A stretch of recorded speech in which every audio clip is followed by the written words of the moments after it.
I can't do this anymore. Left my past all on the floor. I've been trying to keep it moving, now we going north. Going up 2, 3, up 2, 3. Got this joy inside of me because I can't do this anymore. Left my past all on the floor. I've been trying to keep it moving, now we going north. Going up 2, 3, up 2, 3. Got this joy inside of me because I got the key. We've been really moving places, always on the low. I was shining in the tunnel cause I got the glow. People really hating and it really start to show, yeah. We gon' level up again cause that's just how we roll, yeah. Came in with the sauce, yeah. Learned out from the boss, yeah. I've been learning lessons from the struggles and the losses. Praying for communion for the races since we lost it. I done had enough of it for all the pain and cost anymore. Left my past all on the floor. I've been trying to keep it moving, now we going north. Going up 2, 3, up 2, 3. Got this joy inside of me. What is going on, Ram Fam? So, guess what it is? It is almost my anniversary. I've been doing this since like 2019. So that is the new intro that my son did for me. This is your second time viewing that.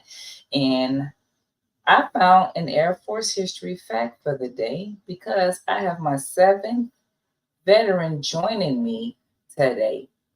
So I have an Air Force fact, and then also there's a history that took place today. And what is a history? So Kamala Harris has become the official Democratic nominee, and we have had the largest, I think they said it was the largest, amount of hostages that was released today.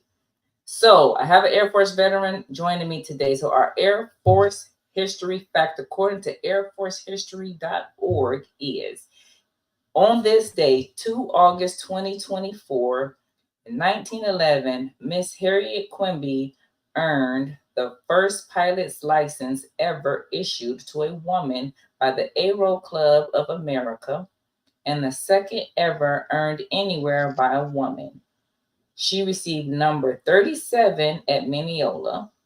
She had passed the test the day before, and you can read the rest for yourself at airforcehistory.org.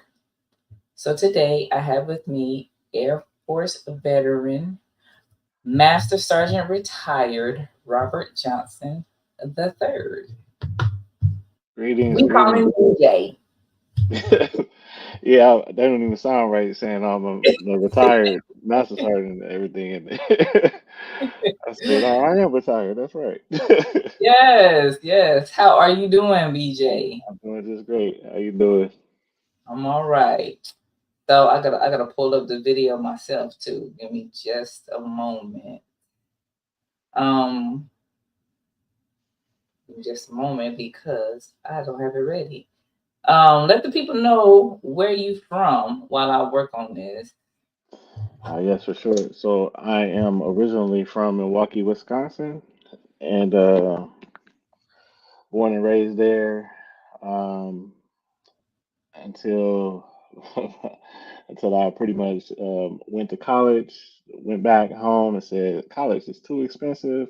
Joined the Air Force, and then was in the Air Force for 23 years. Retired after that, and that's actually where I met both your husband and you while we were in our first duty station.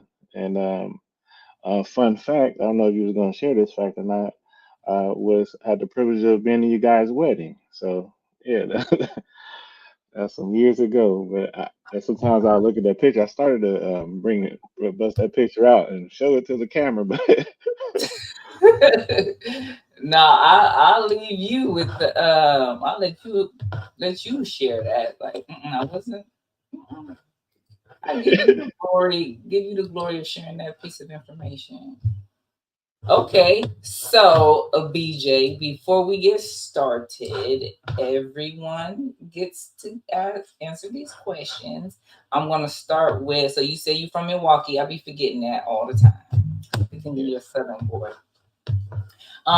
Do you have siblings? And if so, what is your birth order? Yes, I have siblings. I am the oldest. I have a brother through my mom, and from my through my father, I have two sisters and a brother, and I'm the oldest. Are you familiar with the personality traits that they give to children? So what they say firstborns are like. Are you familiar with that? Um, not really, not from a not from a social worker perspective. All right, so I'm going to share this with you. Do you believe that these here characteristics of the firstborn, do you fit that? Does this describe you? Yeah, for the most part, most of them, and the ones I wouldn't agree with, I've probably been called it before. So, Well, what do you disagree with? I wouldn't say I'm controlling. I'm cool with not being in charge or in control of something, so I wouldn't call it myself controlling. But I have been accused of that before, but that was just misinterpretation at the time. But it's fine. Oh, the misinterpretation. Yeah, yeah, and be transparent. So it was when my wife and I were engaged. Which I didn't share that fact. So I've been married. It'll be 21 years, and we have three kids, 15, 12, and 9. But when we were engaged, we were with some other family of her family, and from that, with them seeing us interact, they used the term controlling. But what they heard was my wife, fiance at the time, was asking if I wanted to go and do something. And I said, nah, you can go ahead and go. I'm a little bit tired because I have been driving all that day to like go see her. And I was like, but you can go. I'm going to go to my hotel and get some rest. And they viewed, because she asked me, um, like she was asking for permission, but she wasn't asking for permission. She was simply asking, do I want to take part or go?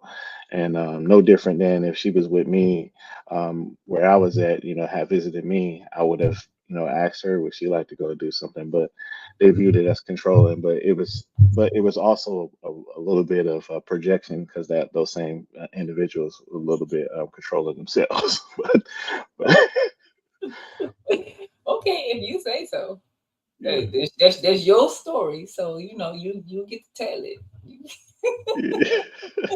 yeah, Okay, look, but if you say, "Hey, I'm tired," if you want to go, it doesn't sound controlling to me. But yeah. Because it wasn't much anything else interaction that for them to come to that conclusion. But it's good. Everybody can have their own opinion. That's fine. As project. long as my wife don't think so. I mean, if she do, then hey, I'll change. But she hasn't said that over this time. She don't call me that at all. So Projection is a strong thing. So yeah. okay, we gonna look. You might not need this. You might not need this icebreaker that I got here. But look, we're gonna do it anyway. We're gonna do it anyway because Milwaukee is the Midwest, and I I have not had many. Well, I say it's the Midwest. Do you consider I it the Midwest? I do say it's the Midwest. If I'm not mistaken, correct me if I'm wrong. Are you from like Missouri? Is it St. Louis that you're from, or where you Close, from? close. I am from Alton, Illinois, or Okay, some people don't okay, know us. I have to sometimes say East St. Louis. But yes. okay. That's why I got that from. Okay, yeah. So Yes, it is the Midwest. I do call Milwaukee the Midwest. Yes. okay. So I haven't had many fellow Midwesterners on. No, and So you definitely haven't had any black people from Milwaukee. Although there are plenty, you probably know that, but everybody say yeah, black people in yeah, I Milwaukee, got black plenty people of everywhere. family up there, plenty of family. Yeah. So do not worry about being politically correct. This is just about culture. Mhm. So what do you call these things? That's it. What do you call this when you see it? Okay. All right.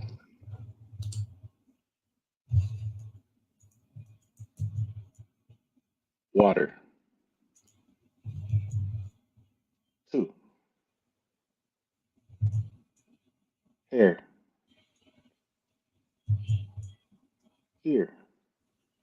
so low? Oh, well, I can try to talk louder. I mean, I guess. Shoe, shopping cart,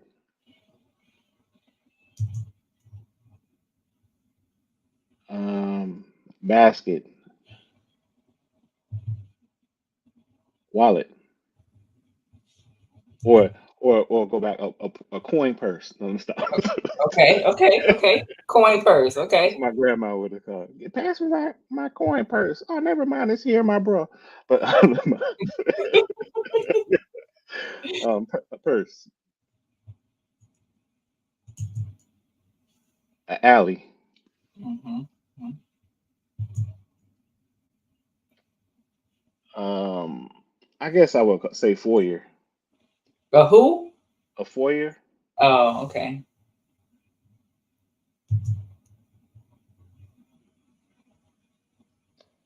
Um, what is that? An icy or is that sherbet? Mm. Was it pudding? Sh- So, see, if I tell you, okay. Well, you gotta have a better picture though. You can't be like I asking. know it is blurry. Um, mm. First you said a icy. Okay. Sherbert. Where can I get it from? Is that from like a ice cream truck It's or something? it's a frozen thing, but see, sherbet is frozen too. You Yeah. don't get it from the store. What you make it? You can. So I'm gonna stick with your first thing when you said icy. Whatever it is, we don't make that in Milwaukee. That's what y'all make. You said icy first, so we gonna go with icy. It's a All right. icy. Well, what you call it? I call it an icy. Okay. Okay. I call it an icy or an ice cup. Yeah. That's the icy or ice cup right there. Mm-hmm. That's a Kool-Aid cup. No, I'm just kidding.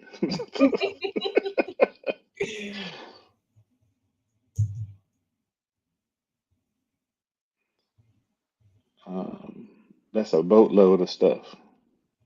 Okay.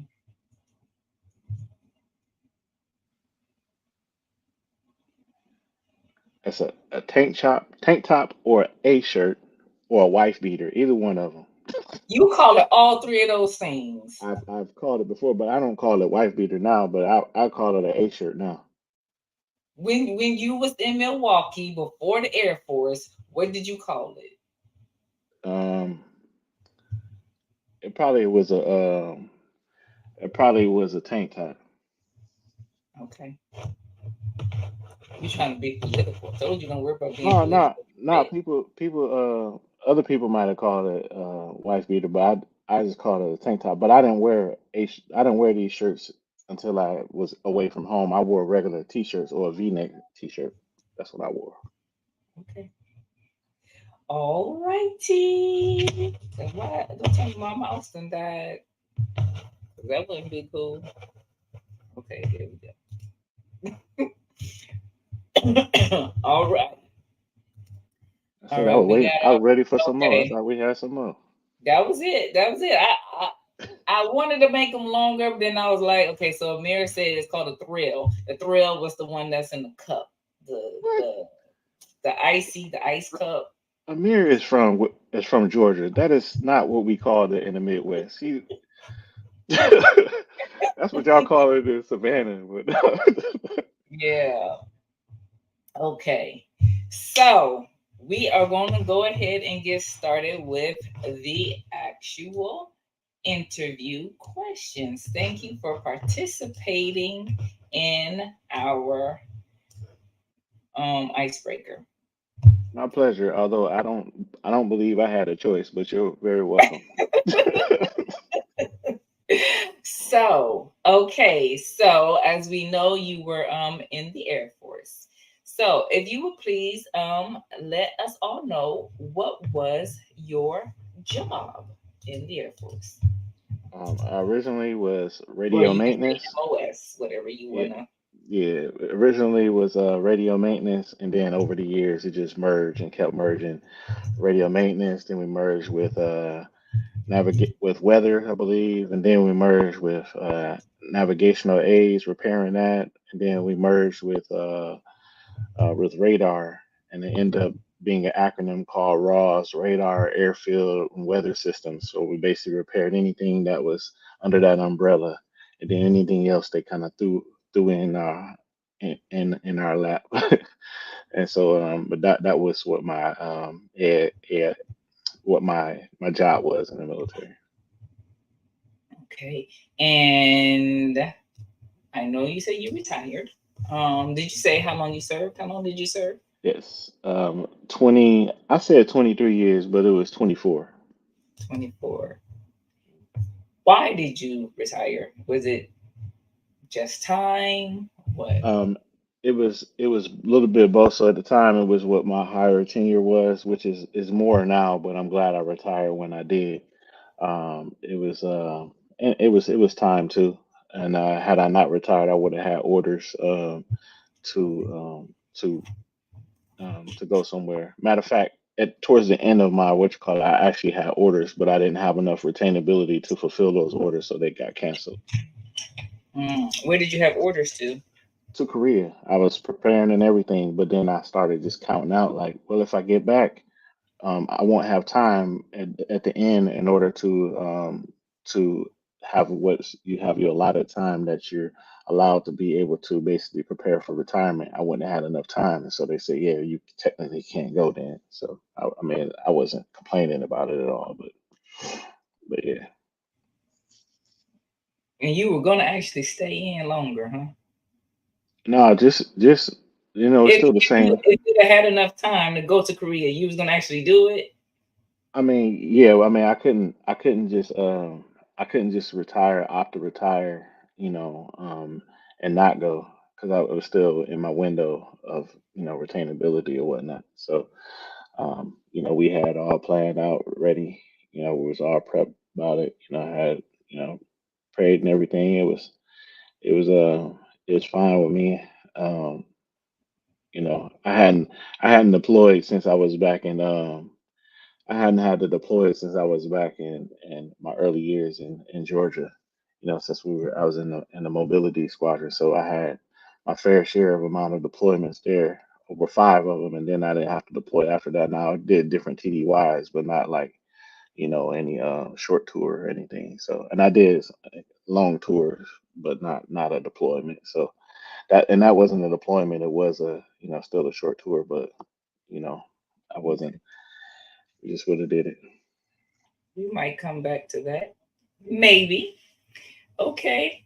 So, like many of us, do you have any family members that served in the military? Yeah, I have a bunch, probably more than I can probably count them all. But my paternal grandfather served. I got a uncle as well that served. I got a couple uncles on both sides of my family that serve. Um, so yeah, quite a number of folks. I got some cousins that serve, been in the Air Force. I got a nephew that actually went into the Air Force for a short time as well. So um, quite a bit of people that serve. And what made you decide to join? I was just trying to get money for school. I was like, man, this college is expensive. How I owe $10,000 and I just been in college for 1 year. Well, and then just so happened I was at home for a break and a recruiter called me. I think the last time they called me, I told them they calling the wrong house, and they happened to call it again, a different recruiter. And I said, you know what? I'm gonna go and listen to what they got to say. And I went in and listened to what they got to say. They were talking about they give you money for school. I said, money for school? Hold on a second. And and then that was and then it was good. And I decided, you know what? I'm gonna give it a chance and and uh, and go ahead and do it. But I had kind of a small problem. Well, it wasn't really a small problem. The recruiters kind of they be wanting you to lie a little bit if you've done certain things. So they was like, hey, have you ever done any drugs? And I was like, done any drugs? I was like, nah. I was like, well, I smoke weed. I guess we call that a drug, you know. It's like, well, when the last time you smoked? I was like, today. And then he was like, I was like, well, today, of course, but you talking about the last time I spoke today, or and and they wanted me to basically say I had only smoked like 6 times, and they had these fake dates. I was like, dude, I'm telling you now, when I go to the Mel's office, man, when I go down there, if they ask me, I don't remember those dates. I'm not gonna remember those dates. You know, I just let them know, hey, I smoke, but I don't smoke no more. I used to smoke, but you know, it's like, well, you gotta remember these dates. I'm like, oh well. It's like you can only have smoked 6 times in order to get in the Air Force. Well, I'm about to fail then, so we'll see what happens. So okay, look, so I've been telling people, y'all gotta know that these recruiters is just all about the numbers. So look, Yeah. I guess BJ letting y'all know right now, like Well, at I'm least not back then. lying. We're I'm talking not about lying. 20 something years ago. Yeah, 20 years ago. I'm No. glad he I'm glad he ain't asked me if I ever sold drugs. I would be hey man. Okay. Yeah.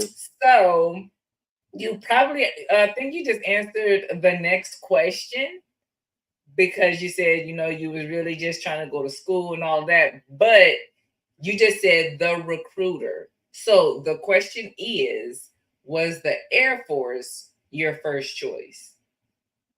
Nah, I was actually in college. I went to college for a year. I was at the Ride Technical College. Probably the recruiter there lied too.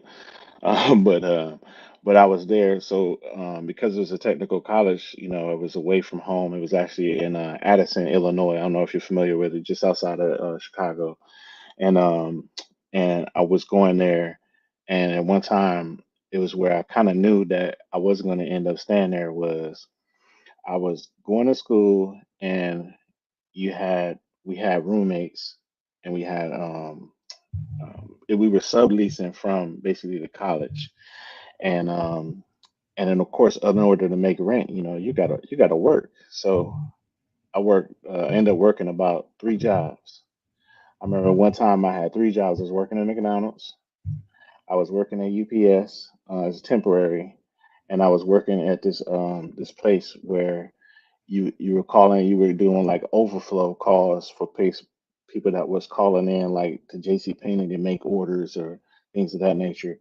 And so I had these 3 jobs, and I'm full time in school, and I didn't know it at the time, but that's crazy. Um, and so I just knew, I said this ain't gonna work like this, because you know, and so I went for basically a whole year, uh, experienced some different, racist type acts being where I was at, not really understanding fully, about racism the way I have uh, more knowledge about it now, but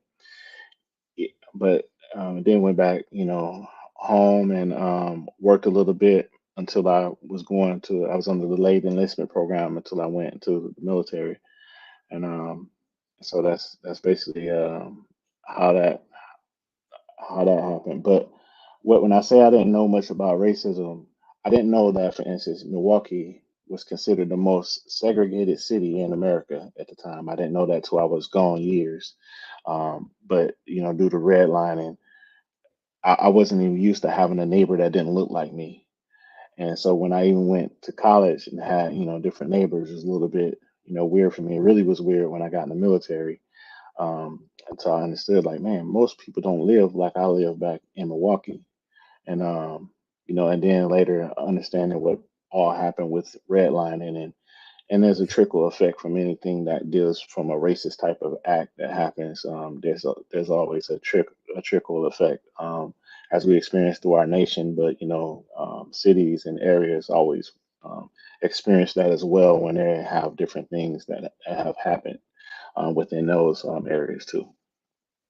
So when we get to that question, I'm quite certain that you will have a story to tell.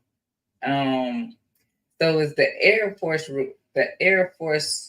recruiter, was he the first one that you decided whose call to answer? Yeah, nobody else called me. I had took. I'm trying to think. Did I take an ASVAB? I didn't take an ASVAB at that time, but when I did take it, nobody. Air Force was like, "No, you need to come in the Air Force." But previous to that, nobody else was trying to recruit me. They had called me twice. Air Force. That was it. Okay, okay. So walk us through the night before and the day that you left for basic training. Oh man. Um, the night before, if I remember correctly, was um, that's probably the first time I saw my father cry. I didn't spend a whole lot of time um, with my father in my life, but he dropped me off at the MEPS, and he started crying. I was like, "Yo, what?" He kind of threw me for a loop. Like I'm like, "That's not the right time to throw me for this loop." Like going, going in and you crying for the first time. but but there was that, and then leaving. I remember. You said the day I left or the day after I got there? Which one was you asking? The day that you left. The day I left was I don't remember a whole lot about it. It just was like, I think I'm ready for this. This gonna be a good decision.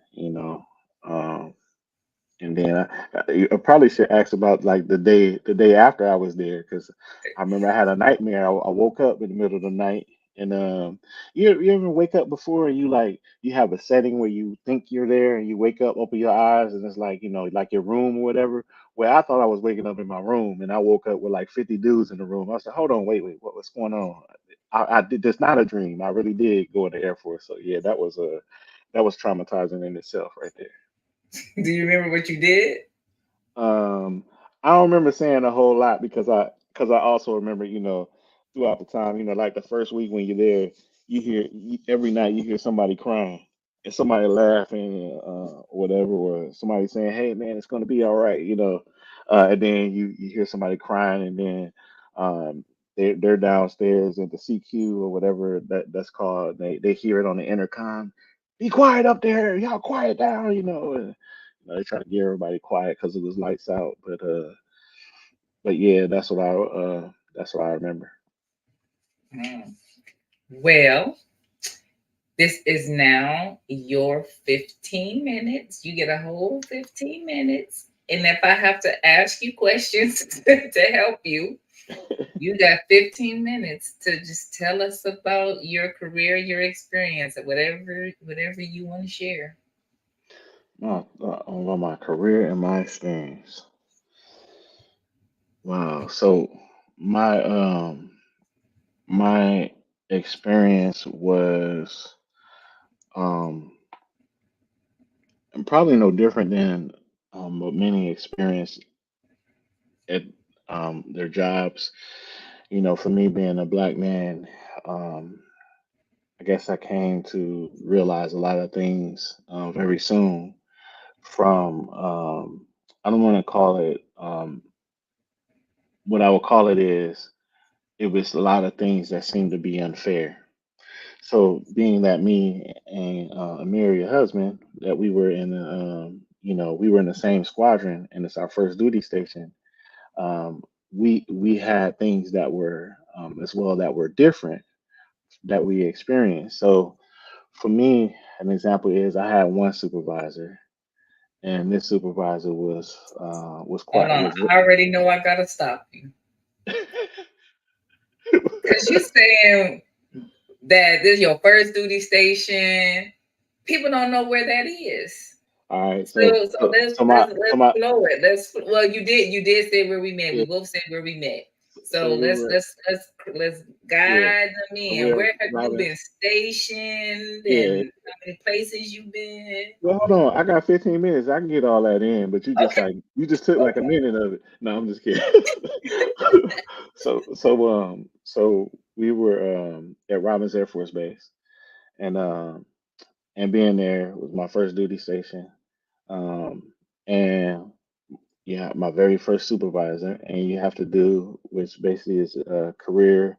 Your CDCs is basically your study material for your job. You have to still study once you get there, and have to pass tests to basically show that you're proficient in the studying aspect. And so I'm there, and I went with another young lady who was in my technical school, which was technical schools where you learn your job, and we learned that in Keesler Air Force Base. So I went with another young lady who was white. We went together to the same squadron, and we get there pretty much exact same time. She has one supervisor. I have another supervisor. My supervisor is horrible. Her supervisor, I believe, was the same supervisor that Amir had when he got there. And so we get there. My supervisor basically tells me I have no time at work that I can do my CDCs to do my study. She's sitting there doing her getting study like an hour a day.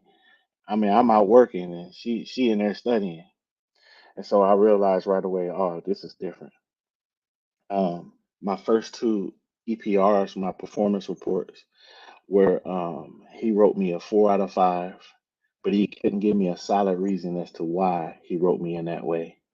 Um, and then I would have other people that were above him tell me to ask him why he didn't write me up for an award because they felt like I should have been written up, but instead of them addressing it, they're like trying to put me in the middle, but I don't realize that's really what's going on. And then I would ask him, and he would say stuff like, well, we didn't feel like you would win this time. Well, and I told him, well, that's not something you want to tell somebody in the future. So I know I'm your first troop, but don't tell somebody that you didn't feel like they would win. You want to put them in because you feel like that they done a great job that quarter. And and he would kind of say, "Well, I'm not the one getting the feedback here. You are. Well, you getting it today, buddy." But I didn't realize then either that your feedback sessions are two-way communication, regardless of what your rank is. So I had to learn. I learned that after that experience. But hopefully he learned that too. And so next supervisor I had was fairly good. And so overall, that experience at Robbins, while I had horrible supervisor initially, it's probably one of my most memorable experiences as being in the military because of the deployments you have. You get close to people.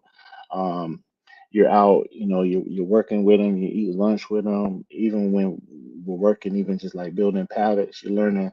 You're doing more than just like your normal job. You're doing things to help prepare when you're preparing to do your job as well.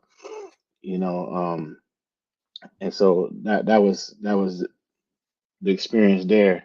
I noticed too, it seemed like it took me a while, what I felt like to make rank, and partly was due to myself. But then I started realizing this test wasn't even written for me. wasn't even written for me. So when I first started my career to the end of my career, they didn't even do testing anymore. Whereas at one point they were doing testing, but it wasn't written by somebody that looked like me. And so, the test, I may read the test and interpret it a different way. And a good example is how you just kind of did in the beginning of the session, where you said, hey, pronounce this. I'm sure your different guests may pronounce it differently or they call it something else. And so it's no different than when we're looking at a test. It can be a little bit different depending on who you are and how you learn, whatnot. But, it took, I guess, leadership to kind of understand that a little bit better and then kind of address that a little bit. Um, and so I just noticed things that was kind of unfair throughout the career. The bases I've been to after that, you know, been to um, been to McGuire Air Force Base in New Jersey, and then went to Elmendorf Air Force Base in Alaska, and then at Andrews Air Force Base, which is here in Maryland or close to DC. And so those are the only bases, which is actually not that many when you've been in the Air Force for 24 years. To basically be at 4 different places station wise. Each time it was about a little over 5 years, but my last base here was longer because I kind of did a couple different assignments here, and so um, overall, like I say, it was pretty good experience. Um, you did notice like just the unfairness in different aspects. I'll give you one other example that we have, and this just kind of give viewers and people to kind of know how things can be a little bit different. When I made master sergeant my current or my final rank, they had this um, the chief master sergeant of the Air Force had, or let me say, the Air Force did this what's called a RAND study. They did a study, and what they wanted to study was they were considering taking away um, your they were considered taking away certain points that were used for promotion, but the specific points that they were looking at was time in service. They wanted to take those away. But when they did this study, what they saw was who that would affect most was people of color. So they knowingly knew that this would affect primarily people of color because it helped people of color to be able to make rank, whereas they take them longer to make rank if they didn't have these points. And that's the whole purpose. It helped to kind of bring it things kind of equally. It's not that they couldn't do a job or could if they were promoted that they wouldn't be able to fill that rank good. It's just that they weren't sometimes able to make it as fast when you talk about just based on points, as well as from people that might get better written EPRs. Example, like you said, when I just told you I had gotten what was called 4 out of 5 on my EPRs. The other work centers that were located in the same building we were at, the people that were in charge of their offices, they find out I got a 4, and they went, "How did you get a 4?" Because they knew that I worked very hard, and I did a good job. Um, I had even brought points up to like my supervisor at the time, like, "Hey." I was called what was called a fact chief, where basically you were in charge of a specific piece of equipment. You had to make sure you had needed everything you had that you needed, rather, for when you went to deploy. You had to make sure that you had all of that. And I was like, "Do you know how many fact chiefs you have that are airmen in our squadron?" I was the only one.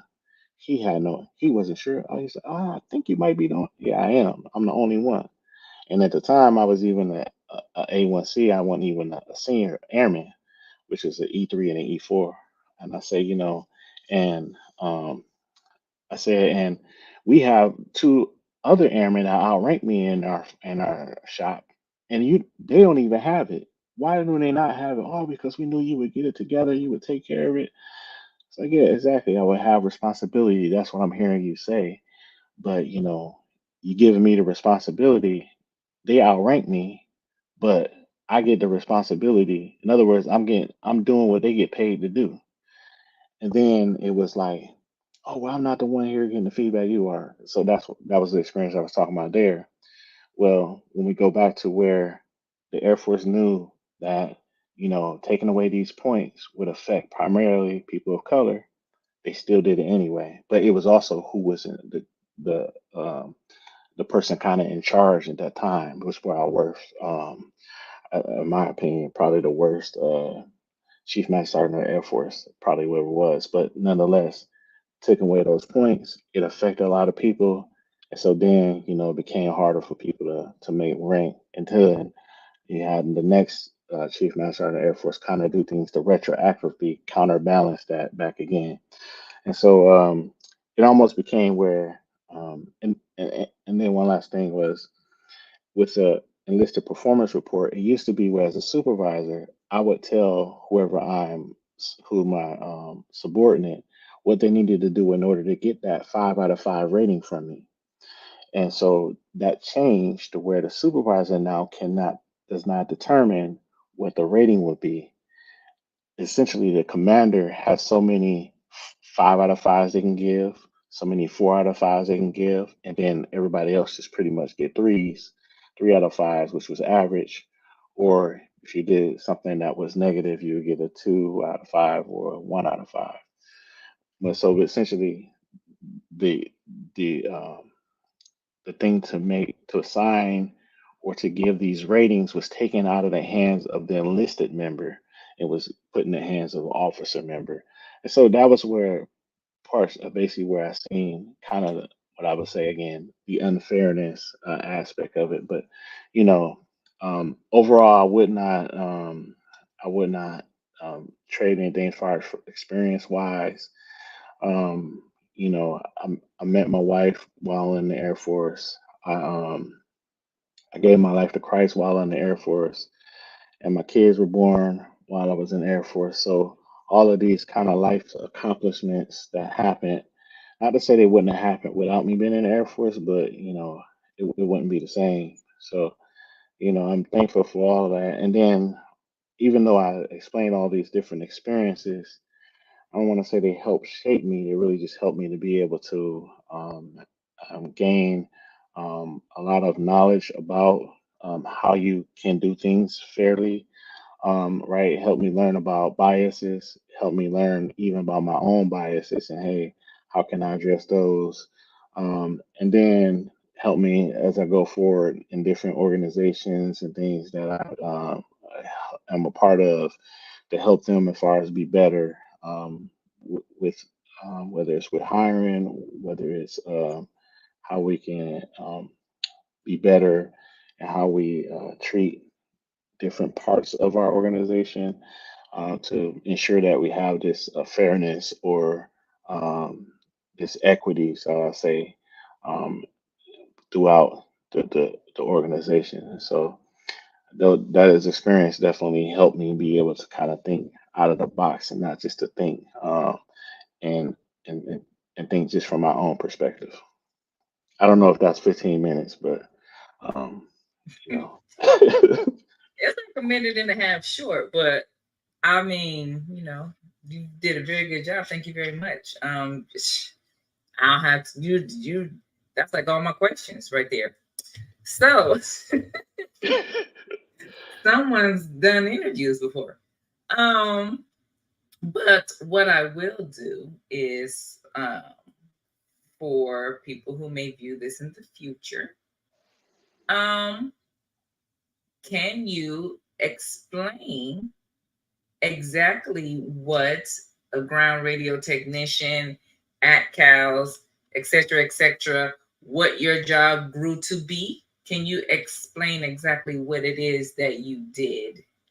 Yeah, so essentially, first was more or less think of it as repairing radios that are used to communicate, primarily like radios that the pilot would use to talk to an air traffic controller. We repaired those.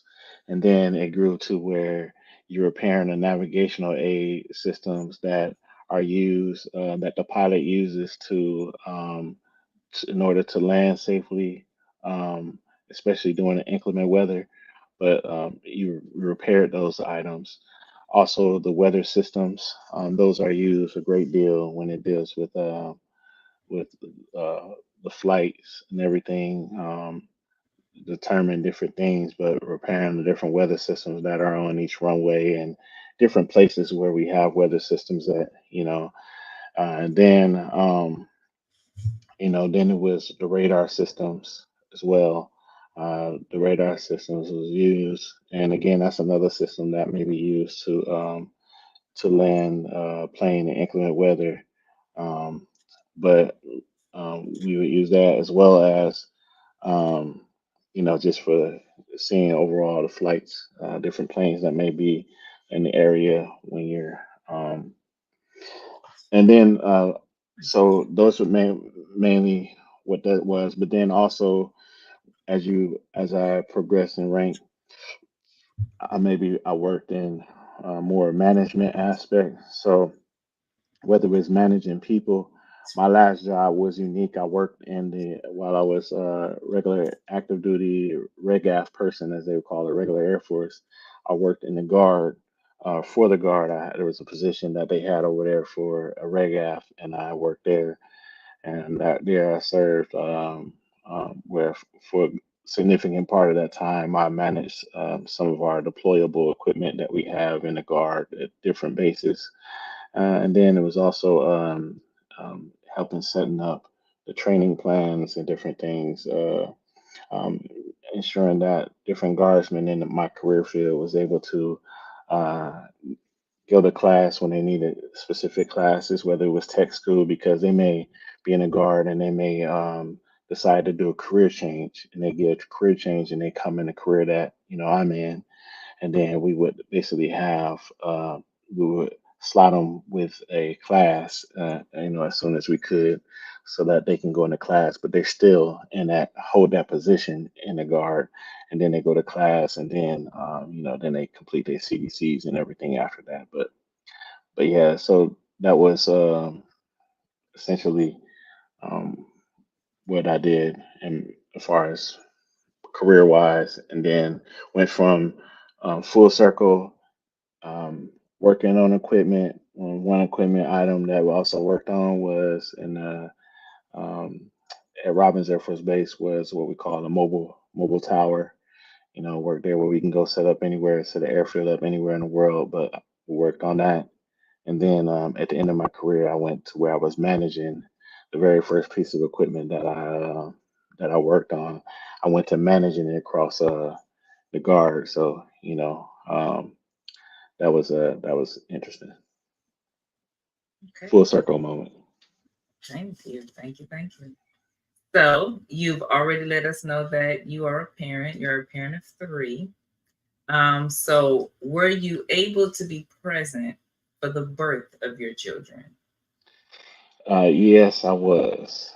Thankfully, I was for sure. Um, uh, well, I don't want to say almost, but um, I didn't miss one, but I was close because the first the first one was a 4 hour labor, and then the second and the third ones were no medication, like less than an hour labor. And so it was close on that last one because I was taking one kid to school, and it was like, hey, she about to break my water. So I'm like, well, hold on, just wait a second, I'm almost. As soon as I come in, then she was ready. So yeah. All right. Yeah, and that's because you said that you didn't have any deployments since the mob, and then you said you had a lot of TDYs, or you did not have a lot of Yeah, I TDYs. did have a lot of TDYs. Like when I was stationed in Alaska, we had to go to quite a few different TDY, different locations in Alaska for the job there, and being in Alaska, you can get stuck somewhere for like 2 weeks because of a snowstorm. So you know, but yeah, but I didn't miss any births at that time. Okay, that's awesome. So you mentioned your kids and your marriage, and then getting saved while you're in the military. Um, does in any of those three, do you think that those shaped or affect your idea of parenting? Yeah, absolutely. One, give my life to Christ, definitely. After after which was in 1999 in Saudi Arabia on a deployment, and after that, and then just trying to live for God after that, and then later getting married, um, and you know definitely shaped me as far as parenting, made me think about it, even for my parenting growing up, growing up without a father, and then trying to, um, you know, don't have a didn't have a template for being a father at all, and just having to really rely on God to help me in being a father. I'm sure I'll be telling my kids as they're older, like, hey, sorry, dad made some mistakes along the way, try to do my best, but I tell them now when I make mistakes and stuff, I'm not afraid to apologize or whatnot. But yeah, even the fact of being a husband, I tell my wife sometimes, hey, forgive me, sometimes I just don't get it right, so forgive me. I ain't, I ain't making no excuse, but just trying to make sure I can do the best I can. But I know I make mistakes, so forgive me when I do. So, but yeah, definitely shaped me to being a parent and trying to be a present parent as well. Like even when my dad, when I did see my dad, it wasn't like um, um, an emotional involvement. It may have been physically there in portions, but it was an emotional connection. And so, learning about that, how to be emotionally connected, physically there, and also spiritually, try to help as well. But just learning all of that and still always forever learning and whatnot. Learning each kid is different, and you gotta have time with each one and not just them all together. And they're all different. One may come tell you what they need, while another one won't tell you. You gotta learn what they need, and so all these different intricacies that I'm sure you see being a social worker, and but trying to learn all of that, and if you talk about what's up, bro, um, all of those things, like just trying to learn it and learning like from their love languages, how they hear, best.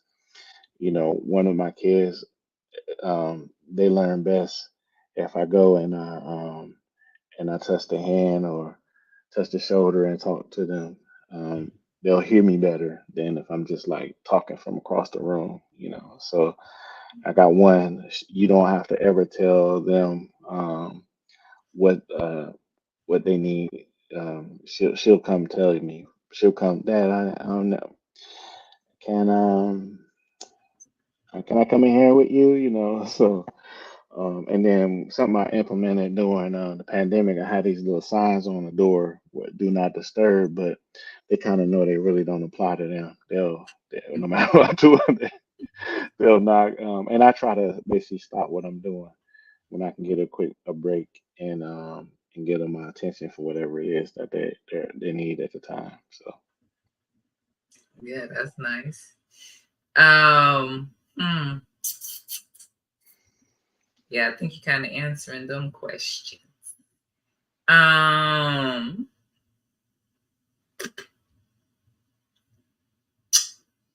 what is mm, mm. You covered so much, BG, I'm telling you.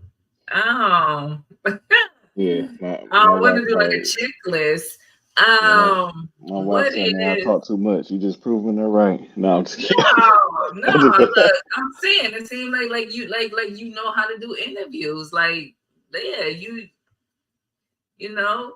Look, I will say this though. See, if people say you talk too much, Amir also says I'm like a checklist person. See, so is this what we having a problem? Cause like I'm looking at my list, like no, cause you did so well, you know. Um, I'm just like, how can I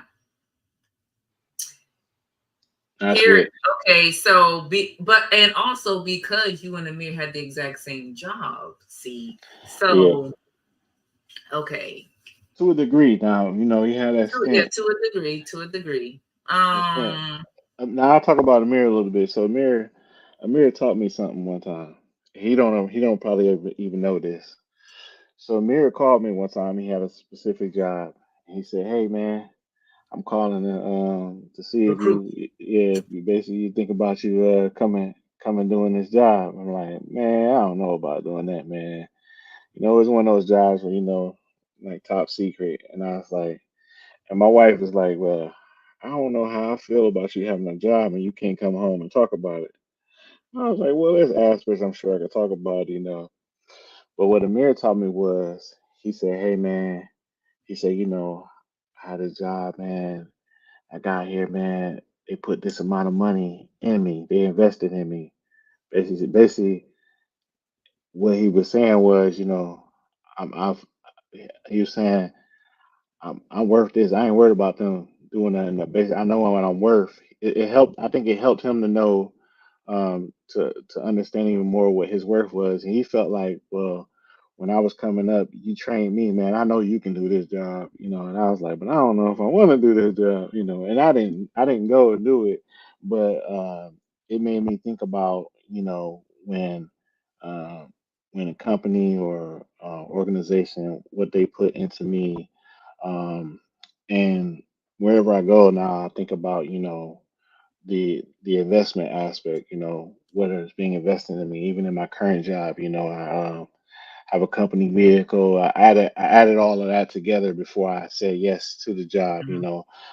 where I knew what my salary was gonna be, but I also accounted for, well, I ain't gotta never pay for gas. And I ain't never travel, I ain't gonna be putting miles on the vehicle, things of that nature. And so I added kind of all that in there.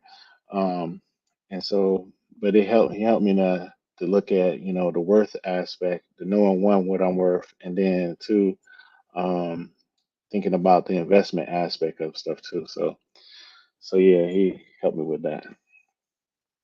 Yeah, because he said you helped shape him as a youngin, as a young airman. He played very vital. And this is your story. Yeah, no, but it's So part. But see, me and the people I know. So that's the other thing about the military that was very. There's so many people that you meet, but there's some people that's like, there's some everybody are like your friends that you meet, but there's some people that's just like family, like y'all always be family. I got so many people that, family. Like my first roommate, we family. Like my wife met him for the first time, met him about 2 3 years ago, and and both him and his wife was like, no, well, they know me as BJ too. Nah, but BJ family, we family. Like, we said the same thing about it, and it's weird because I was there when he met his wife, and his wife actually stayed with us for a short time. Like, when we was at the end of where we was not being roommates, when our lease was like winding down and whatnot. But it was just interesting. So, she helped me surprise him. His wife helped me surprise him, and he's coming to the house. He's like, "Well, what's going on in here?" Oh my goodness! We hadn't seen him in so long. yeah, And so it was just that perspective. But yeah. So it was part of my story. I mean, it's part of my story. So yeah. yeah. Since you say it's okay, and you started it off with the wedding. Um, yes, BJ is very vital to the Lee fam. Back then, the Westons. When I went ahead and I took his original name, and then later on I changed to his father's last name. That's why it's Lee.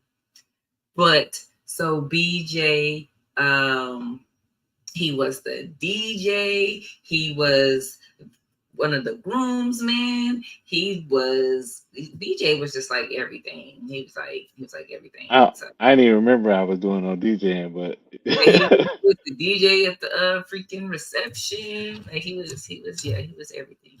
Um, but back to it. And so therefore at the retirement, he was the MC at my husband's retirement ceremony as well. So when you talk about full circle, it came back full yeah, circle.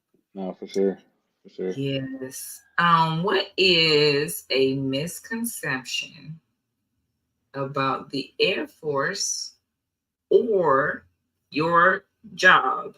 Like you can pick any one of those ones that you had that you would like for people to understand. Everybody in the Air Force don't fly. Everybody don't fly. And it ain't the Army. You go home and, well, you out there flying planes? Well, yeah, no, I'm not flying planes. How y'all doing that? How y'all doing in that Army? I'm not in the Army. It's not. It's not. And knowing that they're all different. But I think one thing that's really good that I learned a great deal was the team aspect. And knowing knowing a little bit about the team, previous to as from being on different sports teams, but the Air Force definitely helped you learn the team aspect a great deal as well. So that was good. I learned um, learning that was a good aspect. And then another thing too, this helped me later for being a parent. It helped me when I learned how to. You can't talk to anybody, everyone the same way and expect the same results. And you can Mm. break it down and say like, whether it's speaking their love language or whatnot. But I had to learn that with different subordinates. So I was very because of my experience from my first supervisor. I was I was I would I would at times say, hey, what you got going on right now? And then before I asked them to do something, right? If they got something more important going on, I'm gonna ask somebody else, right? And because my supervisor at the time when I was first supervisor, he never accounted for what I was had going on. Hey, Airman Johnson, can you go do this? I'm like, this dude asking me to go run here when I'm doing something more important than what he asked me. Right. Then it was kind of funny because when he was getting ready to leave and go PCS, go to the next base, he was trying to get training on stuff that he never trained on that I had, but he didn't ask me for training. He was asking other people because he knew I would go train this, but I would have trained him, but he was probably scared. Nonetheless, so I had to learn. I remember I had one subordinate. He asked me, he said, why every time you ask me to do something, you always say, hey, what you got going on? And then I explained it to him. And he said, well, sir, I'd appreciate it if you just tell me what you want me to do so I can just take care of it. But then I had to really start thinking. It was like, man, why am I not just thinking about this? This young man, he played football. He used to coaches telling him what to do, just like that. So from that point forward, I just would tell him what I needed, and he just take care of it. And so he's able to receive it better. But it helped me to learn you can't talk to everybody the exact same way and expect the same results. You have to learn, but that requires you to learn who they are to be able to get whatever the answer or get the them to hear you the best. You have to learn who they are, which that's a whole nother thing because one thing we struggle with nowadays is hearing. We struggle with hearing what each other's saying. We struggle with listening, and it requires us to listen, which can be hard sometimes for some people. Hmm. Yeah. I'm thinking of when did you learn that? Like where were you when you learned that particular lesson about talking to people differently? Yeah, I learned that when I was in New Jersey in McGuire Air Force Base, and I was a fresh staff sergeant, which is a E5. I was fresh, and I had to rate on 10 airmen. There was no other NCO, nobody else that had been Airman Leadership School where they can be a supervisor. But I had 10 airmen to rate on, and I had just put on staff sergeant, and I was basically made the NCIC a master sergeant. Somebody that was an E7 was told he was no longer going to be the NCIC NCO in charge of this work center, and that I was going to be. And I remember the captain at the time, my flight commander, called me to tell me this. I'm like, that don't even make sense. Like a person's supposed to be an E7, but he entrusted me to be the person in charge.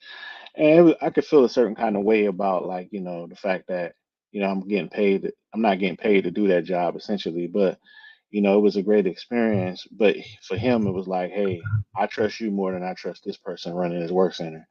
And we excelled in that work center, but I had to learning that and just learning how to talk with each of them. Um, it was probably one of my another one of my most memorable experiences was doing that for like that year time frame of just working with all these young airmen. Some of them I still talk to today. They call me. Some have even one is just about retired. He's on his terminal leave, and still talk to today and communicate with them. But it was it was really an honor, like being able to work in that environment.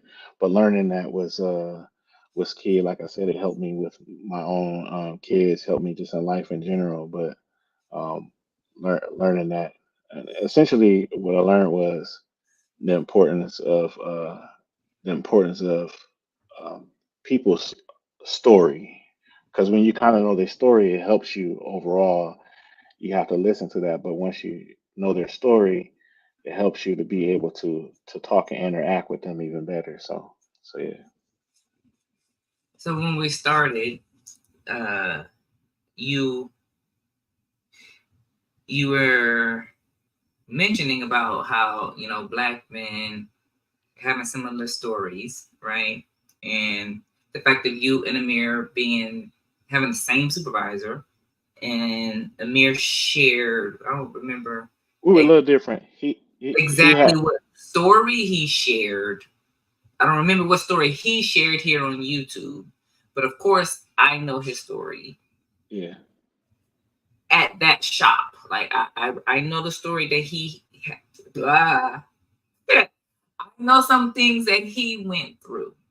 right. And so the lesson that you shared that you had to learn with that supervisor at that place, what Amir went through, you both being black men, I would have thought that you learning this particular lesson of learning to talk to troops differently and hear from them, that y'all learned that together.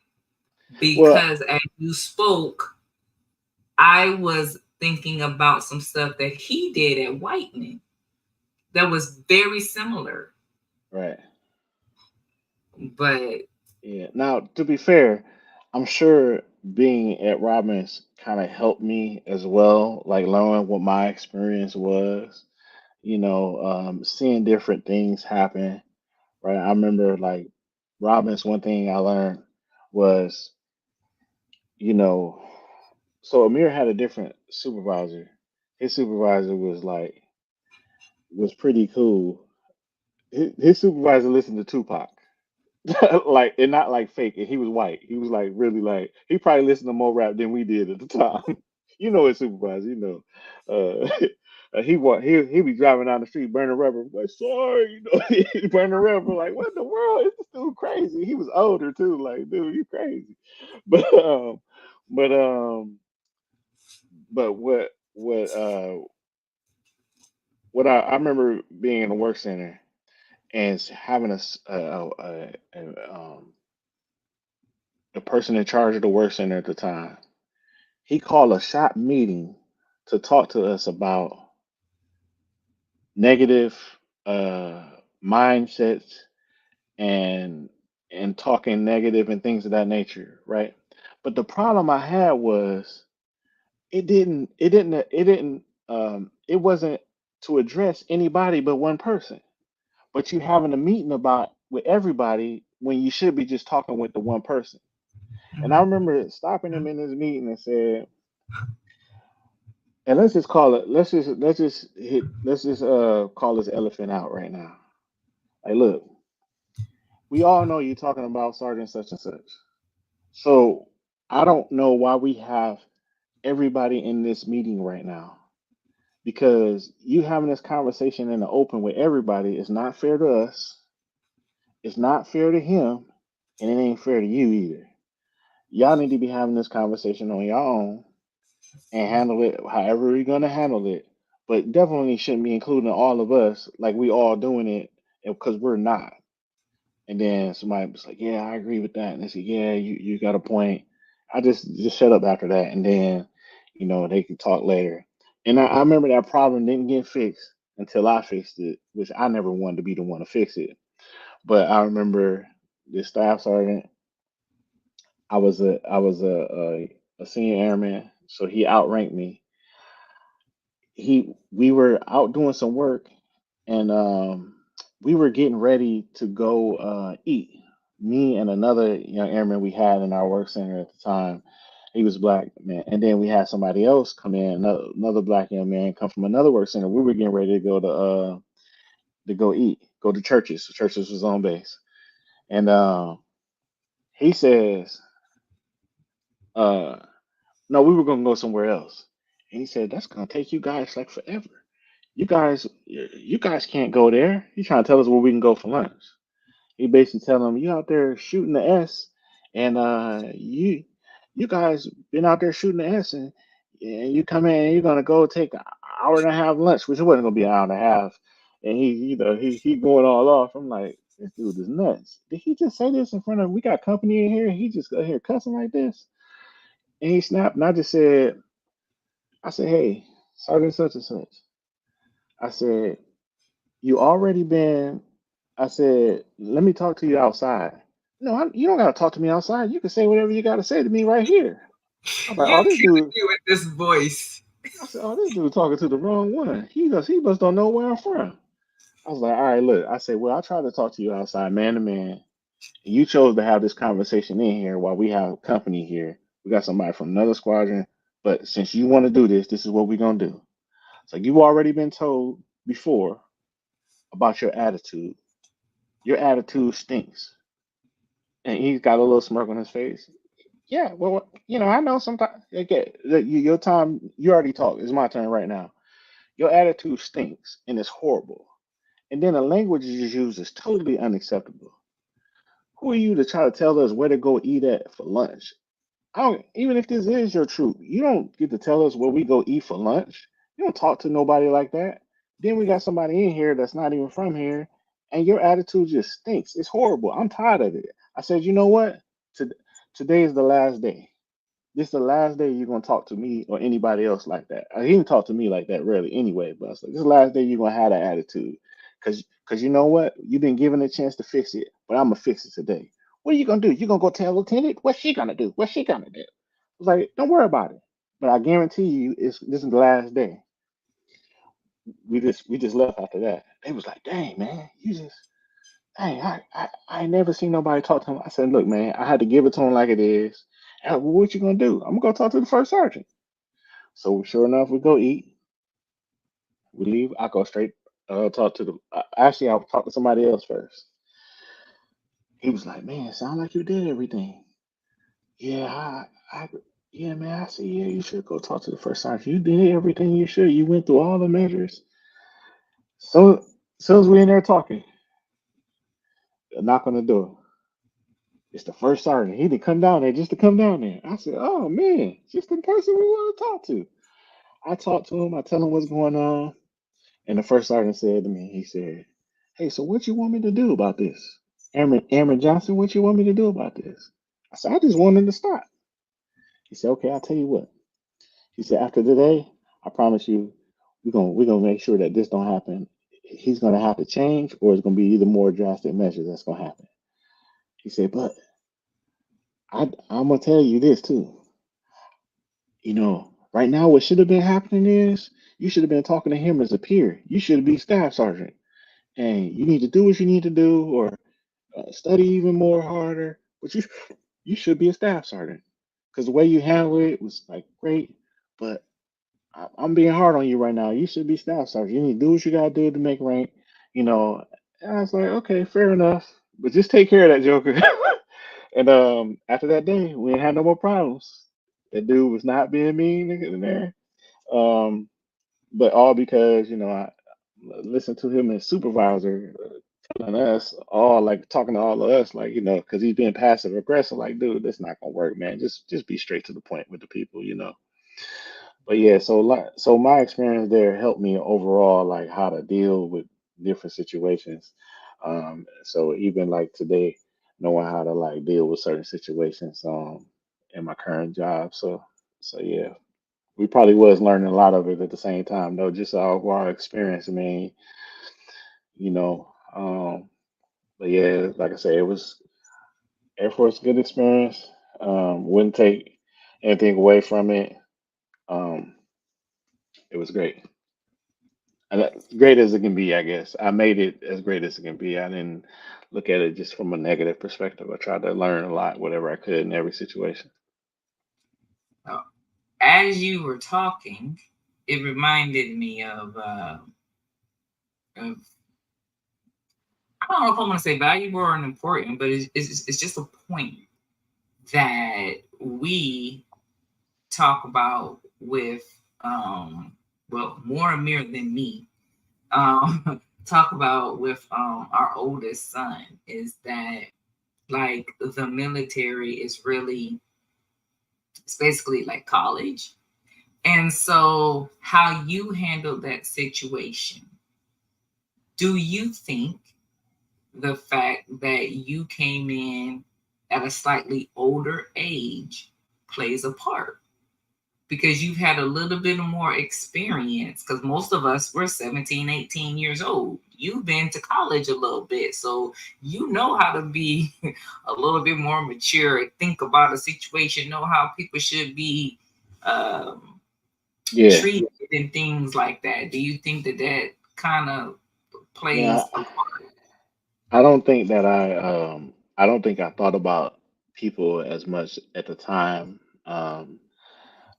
But I think I was a little bit more mature just because of my background of growing up, being the oldest. Some of those points you brought up on the first traits of being the oldest, I had to grow up fast. It was my mom and me and my brother, um, and I had to learn to do a lot of things that typical teenagers don't necessarily have to do. Like when I got my license, I was doing the grocery shopping. I was driving to go to the grocery store, getting stuff. My brother would come with me sometimes, but he just get me in trouble. I didn't like it when he went with me because he just throwing snacks in the doggone shopping cart. That's all he doing is snacks and frozen pizza, and that's it. And then like, dude, we ain't supposed to have all this candy. Why you get all this candy? And I got to get yelled at when I get home. But but yeah, so that helped me as I so when I'm having these different experiences, I felt like, just from the pressure of just being at home, that there was nothing that was like there was nothing that was bigger than like the pressure of like being at home, of, living with my mom. What I felt like it was nothing that really was more pressurized, I say, in my opinion. But then too, when I came in, I was just like this angry dude. Um, I was angry, didn't realize I was angry until after when I was in basic training. Actually, they had a nickname for me, and my nickname was Angry Man. And the thing is, in basic training, I rarely spoke, and so I said, well, I learned that one, I was angry, and two, that my countenance spoke. While I didn't speak, my countenance did speak. And so, after giving my life to Christ, is when I had asked God to show me why I was angry. Was I angry, or, why I was? And He basically showed me, I was angry at my father. And so I had to, one, ask for forgiveness from God, and process that. And then I had to let my dad know I forgave him.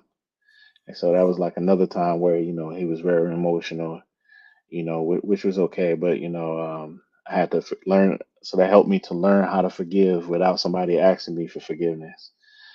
So that was a whole process, and then it helped me overall now as a parent, and dealing with my own kids, especially like my son, to help him in processing his emotions. So it wasn't that I was necessarily angry initially. There was a root cause of where I felt disappointed because I didn't get the time that I felt like I wanted or I needed, but I didn't know how to tell my dad I needed that time when I was young, because I didn't know that's what I needed, but that was what I needed. But and essentially it made me feel angry. So I have learned how to help with the emotional aspects, or emotional intelligence, to knowing what are your emotions, what are you feeling. It's because what happens is, I think what a lot of people is, we have these different emotions that bring out something else, such as anger, but the anger is not the emotion, but we make it seem like that's what it is. And then even with young men or young black men, sometimes not knowing how to use their voice, right? I didn't know how to use my voice, so that was another part. I could have probably even handled the situation I explained a little bit better, but not knowing or not having the practice to kind of use my voice. So now I've had even now more practice to use my voice and how to say things about, how I feel or what I think should be the case. And so I try to help our kids now through that process of knowing what their emotions are, whether it's just asking them, hey, how was your day? Oh, it's great. Okay, well, why was it great? Well, it wasn't good. Well, why wasn't it good? What is something you think you could have did differently, or why did this make you feel this way? So asking them those questions, and then not to kind of um, mention a little bit. Having a degree as a counselor as well helps to a little bit of degree, although it's not like I have retained a whole lot of that. Like I'm not an active counselor at all, but I am, but not in a professional setting. So, but you know, so yeah, it's a whole lot there that that's helped me as far as the life experiences helped me as I've grown older and just continue to grow in those areas. But yeah, Well, thank you for sharing all of it, practicing all of it, and ensuring that people are aware that there is nothing wrong with Black men, Black boys getting in touch with their emotions, fathers expressing their emotions to their sons and letting them know that it's okay. yeah, We got to absolutely, break those cycles, you know. yeah, for sure. So I think you wrapped it up pretty well. Just if there's anyone that's looking to join the Air Force or any branch, um, what would you like to tell them? I would tell them to kind of to basically know what they would like to do, what are they looking to get out of it. Right? Well, I said for I went in specifically looking for money for school. I had I as my process went on and my years went on, I had more of a um, appreciation. Not that I didn't have it at first, but I had an appreciation for one just serving my country. But at the same time, looking at what I can gain in my different whether it was work centers that I was in, how can I take these skills and become better. Whether if it's where I'm working in the work center and I have to give briefings, okay, well, I'm going to learn and get better at speaking in front of people. Um, and but know what you want to do. Like if you want to do a specific job, go in doing that specific job. Don't get deterred from a recruiter to say, hey, we only have these openings. Well, just wait until what you're looking for is open. Um, and then n- know also why you even want to do it in the first place, right? It's important and then look and see if is it possible that college can give you that same experience or um, essentially what you want to end up doing. Do you need the military or sometimes even a full-time college for that? Maybe it's a community college, or maybe it's where you're going to earn the certificates required for that profession. So it's knowing what you want to do, which can be hard at a young age. But no matter what, and deciding to go into the military, um, get the best out of it. Um, get the best out of it. Enjoy it while you're in it, and just get the most that you can out of it. I think that's what that's what I would say as far as anybody looking to go into the military to try to get the most out of whatever branch they're going into. Yeah. Um, what will you be doing for your self care after this? After this, so um, being real transparent, so it's actually something that I'm going to be doing here very soon. although I've been saying it for the last half a year or so. But I'm going to be going into counseling. I think it's really something that I need. Um, Not, I don't feel like there's anything kind of like pre- preventing me from doing anything. Like, I just feel like it's just some things I need to like get out that I probably don't even realize yet that I need to get out. Just growing up, I think I know for sure I grew up in PTSD environment growing up. I used to tell people when I grew up, I heard gunshots more days than I didn't, in a year. And so, and that's not normal, but I just thought that was normal. And so, you know, but that's something that I'm going to be doing myself. But something I often do is pray and have conversations as well. I've got people that I reach out to that can help me. And I've learned to I do what's called puzzle piece. So um, there may not be one person I can go talk to about everything other than God I can do that with, but people here on earth, there's not one person I can just go talk to about everything. But there are people that I can go talk to about parenting, somebody I can talk to about finances, or somebody I can talk to about being a spouse, and so I puzzle piece those pieces together for to talk to the people I need for whatever that situation might be. And so it's the same thing when you're maybe on your job and you're dealing with like mentorship and things of that nature. There's people who you can talk to about leadership and talk about other areas, but you're just knowing who you can go to or finding a person that you can go to for the specific areas you need. But so that's me as far as when it pertains to self care. Uh, and I'll be a little bit of entertainment tomorrow. We'll be watching the big fight. So yeah, Okay, good. Thanks for sharing that. yeah, Yeah. And I actually we just spoke about urban trauma recently, which is mm, more specifically what you were talking about growing up hearing the gunshots. yeah. So hopefully we can have a part two of that conversation, and yeah, maybe you can join in on that. All Um, right, just let me know. Yeah. So, do you happen to have any social media or resources that you would like to share with any late Um, viewers? I don't even think I got nothing right here somewhere. But yeah, I got resource. Let me see. I think it's the wrong one. Yeah. Yeah, I have to happen to have authored a book. It's called It's Cultivate Your. very Yeah, it's all right.